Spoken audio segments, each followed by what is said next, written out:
डाक्तरखाना doctor उत्पात चिकित्सा जाउथुबा रोगी को चित्कार करी नाली आखि देखाई पुणी डाक्तरखाना कर्मचारी को दुर्व्यवहार कर संगीन अभियोग आसी नयागढ़ जिला मुख्य चिकित्सालयर डाक्तर रबिन रतन विरोध में डाक्तर जनक रोगी मान गाड़ीगुलज करुवार भिडियो भाइराल होती। गतकाली जड़े रोगी मेडिकल आसीथिबा बेले डाक्तर रबिन तांकु दुर्व्यवहार करथिले। देखि लोके भिडियो करिवारु डाक्तर जनक रागी जाई चिल्लाइथिले। डाक्तर दुर्व्यवहार भिडियो सोशल मीडिया रे भाइराल होतिबा बेले तांको विरोध में कार्यानुष्ठान साधारण दाबी होइछि। सेपटे डाक्तर उत्पात को सीडीएमओ स्वीकार करने सहित कहते पूर्व भी विरोध में समान अभियोग रही। उपजिलापाल पुराना अभियोग तदंत करुवा बेले जिलापाल सहित आलोचना कर परवर्ती कार्यानुष्ठान ग्रहण कर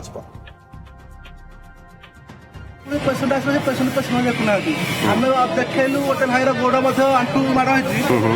कह जो से कहले तुम आंठू माड़ होती तुम काल सन्था आस मुझे सका ना मुझे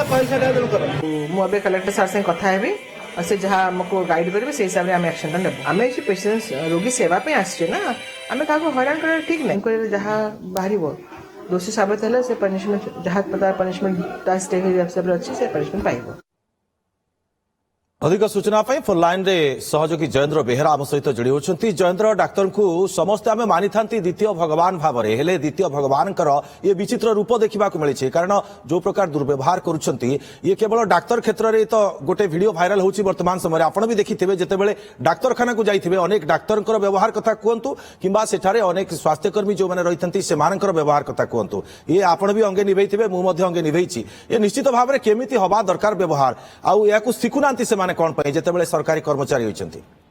देखो डाक्तर होती द्वितीय भगवान एवं से पदुटीए कथार ही रोगी रोग भल हो जाए एक आम समस्त जाने किंतु नयागढ़ जिला मुख्य चिकित्सालय ये डाक्तर रविन रतन क्षेत्र में बर्तमान किछि मास धरी ये व्यतिक्रम देखा मिली। रोगी को अशालीन एवं अभद्रचित बार बार व्यवहार यही व्यवहार बारंबार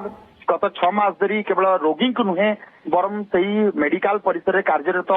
डाक्तर एवं अन्य स्टाफ मान प्रति बारंबार एभली अशालीन व्यवहार जहाँ कहा पक्षे सह्य नुहे एने बारंबार तत्कालीन सीजीएमओ एवं वर्तमान नुआ सीजीएमओ निकट अभियोग एते मात्रा जन डाक्तर एभली असभ्य व्यवहार कहीं के आशा करने किंतु ये अभियोग जो बारंबार आसी एने पूर्वर गोटे ना अभियोग बर्तमान इनक्वारी चली नयागढ़ जिला प्रशासन पक्ष तार इनक्वारी किंतु ये अभियोग तदंत भितर गत काली ए समस्त व्यवहार को सीमा टपी जाइए जड़े रोगी को एभली व्यवहार करिसेंती जो सोशल मीडिया रे भाइराल होगा सहित डाक्तर समाज ये गोटे प्रश्नवाची सृष्टि होती समस्त डाक्तर तो एभली जमा भी नुहंती किंतु तांको भितर डॉक्टर रतन एभली व्यवहार निश्चित रूपे सबु वर्गर निंदा करा जाउची एवं ए निंदा को देखी नयागढ़ जिला मुख्य चिकित्सालय रे किंतु जयेन्द्र ये संपृक्त डाक्तर विरुद्ध में आगरू अभियोग रही उपजिलापाल पुराना अभियोग तदंत करुँच किंतु वर्तमान पर्यंत जितेबाला कार्यानुष्ठान ग्रहण करा जाए नहीं हुए तो डाक्तर भावुवे मोर कौन हो कथा भावुवे देखो ये कथा से बर्तमान कहवा आरंभ कर सारी ये कथा नुआ नुहे से पूर्वर कही सारी लोकलोचन कहते समस्त कहते तुम्हें जाकि जोटी कर मोर कौन किसी पारे एत आडामेट एत अहंकार सहित से कहवा सत्वे प्रशासन कुंभकर्ण निद्रा शोची अतः ए पर्यंत कार्यानुष्ठान न नेबार साहस बढ़ुची जहाँफल आज ए चरम दुर्व्यवहार चरम रूप देखा मिली ये केवल से नयागढ़ जिला मुख्य प्रशासनिक अधिकारी दायी जिला प्रशासन दायी कारण बारंबार अभियोग सहित विरोध में कार्यानुष्ठान नि ये दुर्व्यवहार चरम सीमा आज देखा मिल ना एवं रोगी मैंने बर्तमान डाक्तर को जो द्वितीय भगवान बोली मानी मेडिकल को जाऊे ये प्रश्नवाची सृष्टि होती जी आप अभियोग पूर्व शुणुते डाक्तर पुणी द्वितीय भगवान जहाँ मना जाए